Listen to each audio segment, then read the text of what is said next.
Okay, thank you, Emma. Just saying the chat isn't working for her, so you can use the Q&A section on the webinar to put questions in if chat's not working, but thanks for that. I think we'll make a start now. There's still people filtering through, but I'm just conscious of those of you that were on time. We just want to keep trying to stick to time as much as possible. So welcome. Thanks for taking time out of your busy schedules to attend today. We're very quickly getting into the topic.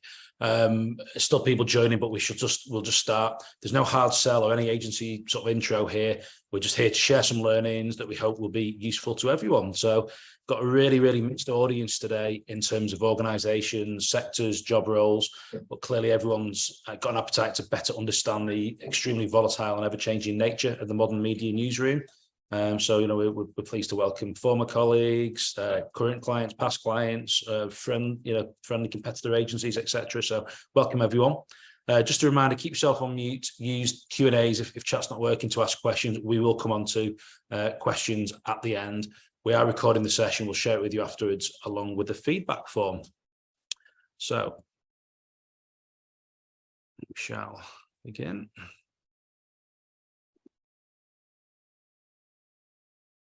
Okay, so many of you know me. I'm Rick Guttridge. I'm the co-founder and managing director at Smoking Gun. Over 20 years, really helping major brands, everyone from sort of NHS to Jaguar, Alton Towers through to Red Bull, landing top tier media coverage. But today I'm just the host. Today we're going to dig into the expertise of Mr. Carl Stroud, who's sat next to me, who's our head of media. And brings over 20 years in journalism, including senior leadership roles at The Sun, including being web editor. So, Carl, over to yourself. Lovely. Thank you, Rick. Yeah, it's a real pleasure that so many people are joining us this morning. As Rick says, I'm the head of media at Smoking Gun. My role here is to drive all the newsmaking, storytelling, the media relations function of the agency at a time when newsrooms are really undergoing quite extraordinary change. My career spans 2 decades as well. I grew up in newsrooms at a time when print was in its imperial phase and the internet was just bubbling away in the corner. So my time in newsrooms was a sort of front row seat to see how print declined and online overtook it, and that incorporated a string of senior roles at The Sun, including the website editor over there. And so today is going to be split into 4 main topics for discussion, really. So there is social media, used to be the absolute driving force in newsrooms, but that has been a very sudden shift over recent months, where it is not such a driving factor in newsrooms, and it's sparked real problems in newsrooms and a real sudden shift in the way newsrooms tell stories. Also, we've seen over the last 15 years, news publishers, mainstream consumer news publishers have really struggled with trying to get the economics of online to work. And there's been decades and decades and decades of the figures not stacking up. But what we've seen post-COVID in particularly is that publishers now have finally made the sums work, and they are aggressively going into expansion mode, which means further pain for print. Obviously, technology, hugely significant shift in all industries at the moment with AI. We're seeing that, of course, in newsrooms as well. And we're seeing really, essentially, the kind of end of the traditional newsroom, such as it has been for much of the past century, really. And then for brands, for storytelling, for our purpose here, driving awareness, building brand fame, what we're seeing is a real shift in what newsrooms want, what they're offering their readers is no longer purely information. What they're adopting is what they term a solutions journalism approach, and I'll go into that in a bit more detail. So, first topic, social media abandons news. Over the past decade, the growth of online platforms has been driven virtually exclusively through referrals from social platforms and search. And I mean, overnight, that has really shifted over the last few months. And that has resulted in huge problems for publishers, particularly the Express. They've seen their traffic collapse overnight. And that was as a result of a number of factors. Facebook has turned its entire focus away from news and it's seen that by abandoning instant articles. And they were a functionality that used to appear on the news feed where they were directly linked to news publishers' pages. And that was a source of huge amounts of traffic, huge amounts of revenue. And at the same time, we've seen a sort of philosophical shift in Facebook where they are removing kind of news content from users' news feeds and making it much more about relationships and social things. At the same time, Google had a really significant algorithm change in April, which has wiped out search traffic for kind of red top and mid-market news titles. So they are really, really prioritizing the sort of quality end of the press. So that kind of traffic that publishers used to rely on from search and social has gone, and that's a real worry for them. So the result is that they need to build new audiences. They can't rely on people to drive traffic to them. They need to have their own loyal audiences. So they're really aggressively seeking ways to build better, stronger, more authentic relationships with audiences, and that is coming with a lot of experimentation, a lot of kind of trial and error, and it's all about communities now. So you've seen this sort of inexorable rise of newsletters. I mean, they've been around since the sort of dawn of the internet, but now they are being used. You see Reach sending out millions of newsletters a week. Reach as well is experimenting with a WhatsApp group. They're just trialing that now, which is a launch of a nationwide WhatsApp group, which one assumes, if they're successful, will be the biggest WhatsApp group in the country, where they can share directly stories and content with their readers. And then while social media is not a source of traffic so much, what is really, really important, and what we're being told extensively by our contacts across digital publishing, is that social video is a really, really significant cornerstone of operations. Now you see reporters are required to come up with 3 social video ideas a day. So there's increased pressure on them. So the opportunity for organizations, for us in the comms industry, is to think cross-platform. When we're pitching, we need to demonstrate how we understand this landscape, how a story fulfills all these criteria. What is the social video element to it? How do we drive it in newsletters? You know, why would people engage with these stories in WhatsApp groups? We can't think about stories in such a sort of linear manner. And we see also Twitter over very many years was a significant source of referrals as well. And that has virtually disappeared from newsrooms as well. And so the online payday spells more pain for print. So we're seeing a great reset. You know, after 2 decades of stumbling around, mainstream publishers have finally unlocked the secret to generating meaningful income from digital platforms. My career in newspapers and at The Sun coincided, as I said before, with the rise of the internet, and newspapers, print advertising was still the great cash generator. And I think there was a lot of skepticism, and there has been a lot of skepticism from brands around the advertising value online, but that has really kind of shifted in the sort of post-pandemic landscape. So we're in a sort of period of a bit of a kind of gold rush, really. You're seeing News UK, who publish The Sun, The Times, The Sunday Times, Reach, the biggest regional publisher in the country, who also have The Express, The Mirror, The People, in their stable. They are focusing on aggressively expanding operations, and they are focusing on aggressively expanding operations in the US. So what we're seeing now is UK newsrooms being stripped quite significantly of a lot of senior staff who've been seconded over to the US to drive the launch of websites like the sun.com, which is for a US audience, the mirror.com, there's an Irish daily star.com.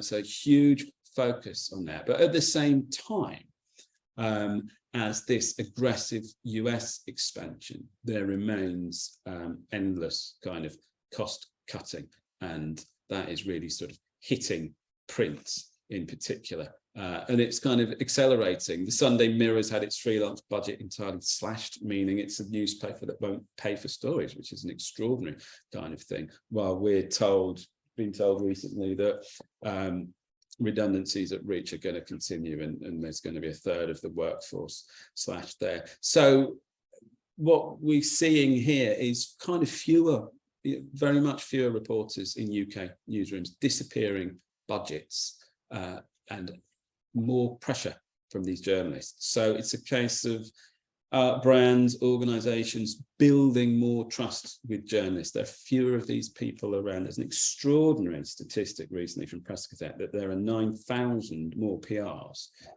in the UK than there are journalists. So we need to really focus on media relations, on understanding, building relationships, and that got torpedoed by COVID, but we need to really sort of bring that back strong and understand what reporters kind of want. And of course, AI is transforming any industry you care to mention, really. And it's having an extraordinary effect on newsrooms as well. So the newsroom in terminal decline, really. Cost cutting, working from home means the era of the newsroom is now over. Reporters from Reach only expected to be in a newsroom 2 days a week. Reach national reporters on national titles don't even have phones on their desks anymore. So you have a news landscape that is virtually unrecognizable from a decade ago, where newspapers, websites are being essentially put together in people's bedrooms, on people's kitchen tables. So reporters and editors are now working in isolation more than they ever have done. And the result of that is they're less willing to take a chance on stories. If you're in a newsroom, a fun story comes in, you bounce it across the desk, you talk to your colleagues, you talk to the editors. But there's less and less of that now, and reporters face such pressures. Every single story they publish is judged on engagement, is judged on traffic figures. So they must prioritize stories that they see is going to drive that kind of traffic and engagement that they need. And at the same time, we're seeing AI increasingly coming in with kind of human editors being phased out. Algorithms are being used across the Reach network to decide where stories are placed on the homepage. So you have a situation now where a website like the MEN won't have one homepage, it will have multiple homepages because there's so much reader data that each homepage is bespoke. And there's also mynewsassistant.com, which Reach billing as the ultimate news aggregator, which is pulling together all the stories across the Reach network and building out bespoke websites for everybody. So the opportunity for us here is really kind of re-engineering how we tell stories and keeping in mind that critical thing that every piece of content a reporter and an editor makes a decision on. They make a decision on whether it's going to drive debate, generate engagement, and so those have to be kind of built into every single story that we put out. And then a really significant shift, of course, in the current climate of cost of living crisis and real kind of uncertainty is a thing that publishers are branding solutions journalism. And this is a thing to counter the kind of threat of news avoidance. There was a big study by the Reuters Institute recently demonstrating that people in general are turning away from news in record numbers. And that is a really striking problem for publishers. So now the solution for that is presenting news in a solutions-based context. You know, the focus in newsrooms now is on helping readers. It used to be on informing readers, but it is on helping readers. So no longer sufficient to merely describe a problem like spiraling interest rates. What every reporter, every editor needs is practical advice and information that can make their readers' lives better. So the point of this approach is that publishers hope to really deepen those relationships with audiences by making a really tangible and meaningful difference to their lives through content that has a purpose other than just sort of entertaining or informing. So the opportunity we see here is bringing purpose to the forefront of everything we do as storytellers, as communicators, demonstrating how your new initiative, your new product, your new announcement can be of benefit, a meaningful benefit to audiences across the country.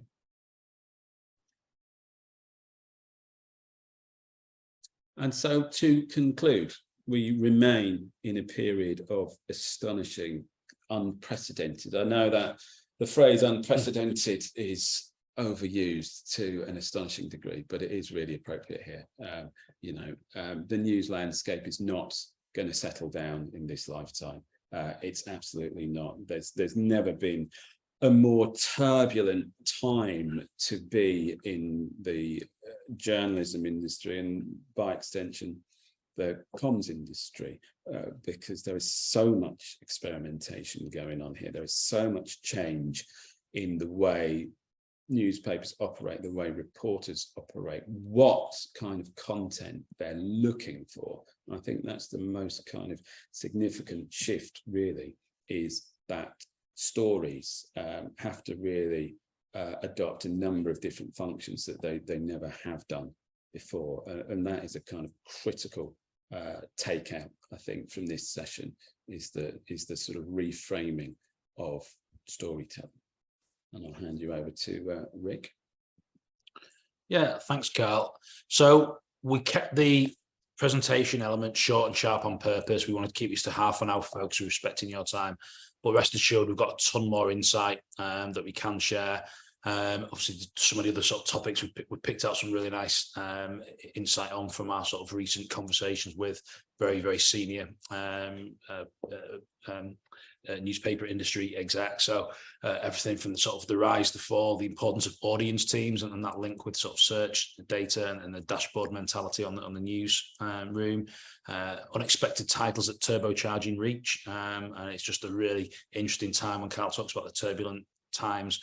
Some of the titles that can actually give you that massive reach aren't necessarily ones that you're thinking of, and I think it's time for people to consider re-tiering their media targeted lists as well. So when you've got titles like the Manchester Evening News online achieving sort of 11 million reach, more than live in the sort of the geography, and that's a greater number than some of the national titles online. Is it old hat now to be thinking about national versus regional versus trade? Is it about sort of size of your audience and things? We've got some more insight and surprising times to reach reporters and cut through in the changing face of the sort of news cycle, and then more on sort of using AI to precision pitch. So we're going to come on to questions very shortly. So there's one or two pop through in the chat, thank you. And we're going to get into kind of all that section now. Just before we go into questions, and I'll stop our share so we can try and see, you can see us as well. Just a reminder, we've got another webinar coming up in just a few weeks in July. So taking your brand TikTok game to the next level with Carly Chell, our head of social here. So registrations will be opening shortly on that. We'll follow up in the next day or so with a recording and a feedback form from today as well. But let's get into some questions. Carl, are you ready to be quizzed? So, a good one here. It's difficult to build relationships with journalists when you can't call them or see them like you could 5-10 years ago. Any tips on how you do that and stand out among the other 8,999 PRs trying to do the same? It's a fair question. Very fair question indeed. Good question. Yeah, absolutely. But I think it comes back to that idea of precision engineering contacts with journalists. It's about the way that we need to demonstrate to members of the press, journalist friends, that we understand that what they're doing has changed really significantly over the last 3 years.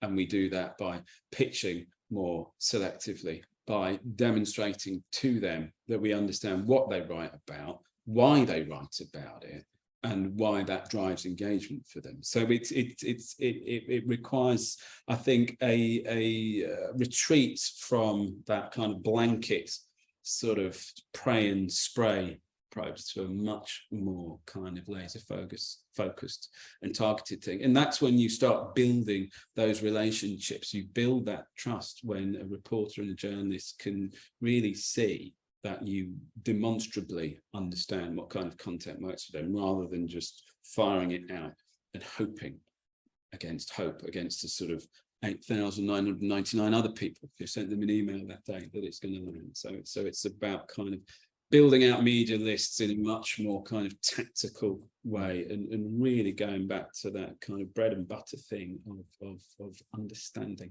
why they're writing and what they're writing for. I think you made an interesting point on Twitter as well before, and the fall of Twitter as a broadcast vehicle for the news organisations. We still see that Twitter is a great tool for actually liaising with journalists. For now, Elon's doing his best to kill it, and so ask me that question again in 6 months' time. But for now, it's still a great place to interact and sort of find relevant journalists as well. And then we think there's also merit in sort of the good old Sunday for Mondays, bank holiday sellings, times when there's less, you might not be at 8,999 other PRs, you might only be at 1,999. There's night editors, there's other ways to kind of stand out in terms of timing. And you have a whole new timetable throughout the day now with kind of digital publishing as well. And there are really kind of opportunities there around shift changes towards the end of the day. So you'll have an entirely new editorial team coming in. It was at one point the idea of sending out content press releases after 8 a.m. was sort of insanity, but I think it's insanity not to do that now. So it's everything is kind of up for grabs, but it's about understanding when shifts change, when people are coming in and leveraging that kind of insight. Okay, we've got another question in here. Among all of the technology-driven turmoil in the media, where does it leave the press release as a means of telling a story to a journalist? That's a very good question, Justin. Very good. And I think the key thing there is the end of your question. It's a means of telling a story to a journalist, and that's what we need to do. So the press release is dead. Long live the press release. In a way, we are telling stories if we ensure we provide our friends in the media with something that is kind of oven ready, that is written, that has sort of SEO terms baked into it, that has Reach PLC operate on an 80-character headline. So write an 80-character headline. Build that story out in a way that journalists speak and write, not in a way, and this is the constant challenge, isn't it, with brand messages and clients, and where does that go, where does this go? But I think we do have to kind of be much more aware that journalists do not have any time now to be sort of looking at a story and going, well, if I just twisted this around, that would work, that'd be great. They won't come back to it. It needs to go to them in a format that works for them. And if that means the brand mention is a couple of paragraphs further down than it traditionally might be, I think that is a trade-off that we have to take in this new landscape. I think part of your question there, Justin, as well as around, Carl's answered it from a news head perspective. And I think as a practitioner, he's thinking about it from getting stories through clients and how do we get them to approve stuff. And part of that is on building that trust, particularly if it's kind of reactive PR, newsjacking type stuff, or offer an expert comment. Do we have pre-approved comments and opinions and sort of facts, etc., ready to go that doesn't require a press release? How much freedom have you got with your client or within your organisation, if you are an in-house practitioner, to kind of get out there and sort of jump on things that are sort of trend that doesn't require a press release, that's going to give them a punchy sort of three-part insightful comment or a different take on sort of hot take on sort of events of the day as well, which doesn't require a press release. So building up a trust and kind of an understanding with with your stakeholders that's the way forward and an effective means of that storytelling. Okay, Zara, thanks for this. If AI algorithms are deciding where stories are placed now on the homepage, do you think we need to now be more mindful of how we write our press releases, i.e. in an SEO style? Yeah, I mean, exactly, Zara, and I think we covered a fair bit of this ground in Justin's response. But I think one thing to be kind of aware of is, as we discussed at the sort of start of this, is publishers are very much turning away from kind of search and referral as a source of traffic now. So I think the SEO element becomes less and less relevant in that context. It's rather than it being fine-tuned for SEO, it needs to be fine-tuned for the reporter, for the title, for the publication. And that only comes through real kind of hard work, reading, understanding what appears on the top of the homepage. Why does the algorithm favor this rather than that? And it's trial and error as well. But yeah, less kind of SEO style, more fine-tuning things for particular titles in their in-house style. Yeah, because I think the role of AI there, Sarah, isn't about them helping to them optimizing their homepage to land more search traffic from Google. They're using the AI to optimize the reader experience, which is what obviously Google's always been talking about for years as well. So they're trying to surface more stories that are actually getting the clicks, the debates, the comments, the engagement. And so they're using the algorithm to do that automatically. So that's, so then as Carl says, what our job then is to kind of be reading and seeing which things are getting more prominent on our page and the kind of style of sort of the format of the news story and the kind of the inherent content pieces to make sure they're pitching stuff that's in line with what's working for them as opposed to an SEO style, I think. Abby, is it worthwhile to include data insights, search results when pitching a piece? Yeah, you need evidence, and this is it. If you are a reporter, you want to be able to understand why this piece of storytelling is going to drive engagement, drive clicks, drive traffic. If in the pitch there is real evidence that this kind of content, this kind of storytelling does that, then that's a vital element in our job at the minute, is to get things over the line, to convince people. It's no longer about a story being a good story, that kind of intangible sort of great story. We know what a good story is, don't we? We're PR professionals, but you need some hard, cold evidence as well. So that's a really kind of insightful. I think we've all seen the media feeding on itself as well. So we've had occasions before where, I don't know, a lad Bible or someone said they're not interested in a particular story we're doing. Then when they see it's land on the Mail online, Sun online, and doing really well in terms of social comments and kind of people debating that story, and have seen it sort of trending on Twitter, then they've jumped on it because they can see it's doing well for others and things. So there's that sort of insights piece as well, and that's really worth looking at. Chris, great insight, guys. Thank you. Wondered whether you thought there's now more greater value in targeting regional media with national so challenging. So I think he's meaning there, regional media with national stories. Yeah, I mean, not greater value, but certainly equal value. Like Rick was saying at the top of the thing, that the landscape is shifting so quickly that regional networks are now essentially national networks, aren't we? You see that with National World, you see that with Reach PLC. Yeah, absolutely. And the way we tier titles, I think all of us across this industry really need to sort of analyze that and build that out again, that exactly a successful appearance on the MEN can reach 1 million people, can't it? You know, as opposed to other titles. So yes, absolutely. That divide between regional and national, and regional being a kind of poorer tier B, tier C cousin, is kind of redundant now, isn't it? It really is. And you talked earlier, Carl, around the rise of American senior people being seconded off there. What opportunities does that give to those of us that sort of targeting a UK audience? Targeting a UK audience, well, it means, you know, our storytelling, our, you know, from a UK audience now has a chance of being kind of spread even further around with all these UK publishers now being kind of across the Atlantic as well. So something that you might have considered merely a domestic story, if it fits the bill for the kind of engagement criteria in the US, then it'll be published and promoted and driven in the US as well, kind of potentially vastly increasing the eyeballs that may be able to look at it. And the publishers doing okay in America that have been going out there?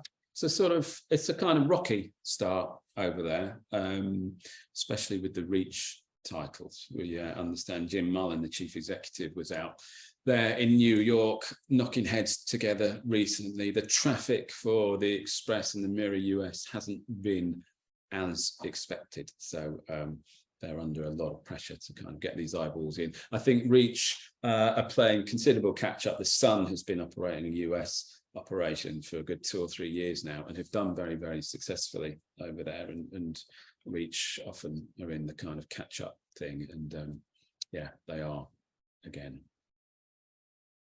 Great. Okay, well, we wanted to keep it bang on half an hour, which we are, because we started just a few minutes late as people were struggling to get in a little bit. So hopefully we've given you something useful, some insights that you can kind of take off and apply. Just a reminder, we will share with you the video recording and feedback form. We'd love to hear what other topics you want covering. If you've got any further questions that you didn't ask in the group, you can send those in to us as well, and we'll come back to you. Otherwise, we hope to see some of you on our TikTok webinar in just a few weeks' time. Thanks again for your time this morning. Thank you, Carl, for your insight from the newsrooms, and we'll speak to you all soon. Thank you very much.